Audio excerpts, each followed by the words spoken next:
Friends welcome back to channel. Rachitha வெளியேறிட்டாங்க. அவங்களே எதிர்பார்க்காத ஒரு ட்விஸ்ட்டாக தான் இருந்துச்சு. ஆக்சுவலாக மைனா அண்ட் ரச்சிதா வந்து ஹாட் சீட்டில் உட்காந்துருக்காங்க. இதில் பார்த்தீங்கன்னா ஹவுஸ்மேட்ஸ்கிட்ட கருத்து கணிக்க கேட்கும்போது என்ன பண்ணுறாங்கன்னா எல்லாருமே மைனா தான் சொல்கிறாங்க. ஏன்னா மைனா நிறைய தடவை லாஸ்ட்டு மினிட்ல வந்து சேவ் பண்ணப்பட்டிருக்காங்க. அதனால் அவங்க வந்து போவாங்க. மைனா கம்பேர்ட் டு ரச்சிதா மைனா இஸ் நாட் ஓகே அப்படின்ற மாதிரி இருந்தது ஹவுஸ்மேட்ஸ்க்கு. பட் எதிர்பாராதது எதிர்பாருங்கள் அப்படின்றதான பிக் பாஸ் ஹவுஸ். அதனால் ரச்சிதா அந்த பெட்டியை ஓப்பன் பண்ணும்போது ரச்சிதா அப்படின்றது ஆக்சுவலாக ரச்சிதாவுக்கு போக இஷ்டமே இல்லை.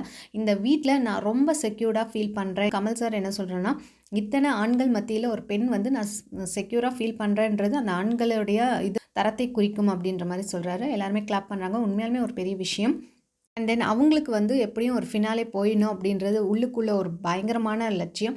அவங்க வந்து கதறி கதறி அந்த ஆதங்கத்தை வெளிப்படுத்த ஆரம்பிச்சிட்டாங்க. ரொம்ப அவங்க ஃபேஸ்லேயே தெரிஞ்சுது.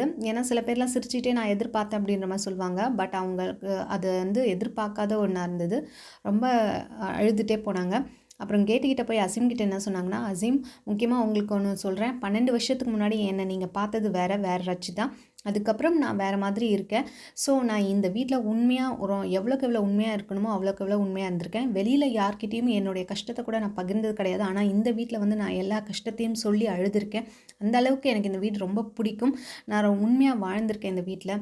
ஆனால் நீங்கள் என்னை பற்றியான கருத்து வந்து தப்பாக இருக்குது, அதை மாற்றிக்கோங்க தயவு செய்து. நான் நடிக்கலை, இந்த வீட்டில் நான் ரொம்ப உண்மையாக இருந்திருக்கேன் அப்படின்னு சொல்லி அவங்க அழுதாங்க. அசீம் உடனே சரி சரின்ற மாதிரி சொல்லிட்டு இருந்தாங்க.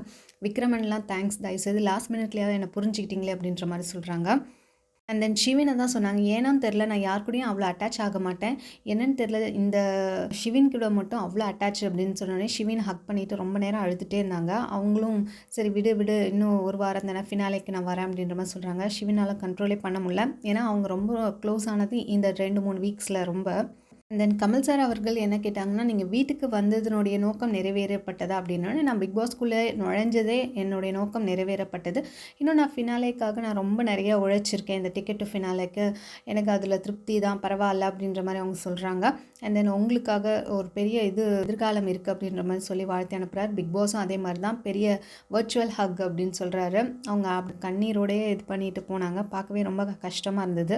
மேலும் சுவாரஸ்யமான நிறைய நிகழ்வுகள் அதுக்கப்புறம் பார்த்திங்கன்னா, அசீம் அவர்களை வந்து ஹவுஸ்மேட்ஸ்கிட்ட போய் பேசினதாகட்டும், இதெல்லாம் வந்து அப்கமிங் வீடியோஸில் வரும். மறக்காமல் அதுக்கு நம்ம சேனலை மறக்காமல் சப்ஸ்கிரைப் பண்ணிக்கோங்க. பிடிச்சிருந்தா லைக் போட்டுருங்க. உங்கள் ஃபீட்பேக்ஸை கமெண்ட் மூலிமா எனக்கு தெரிவிச்சிருங்க. தேங்க்ஸ் ஃபார் வாட்சிங்.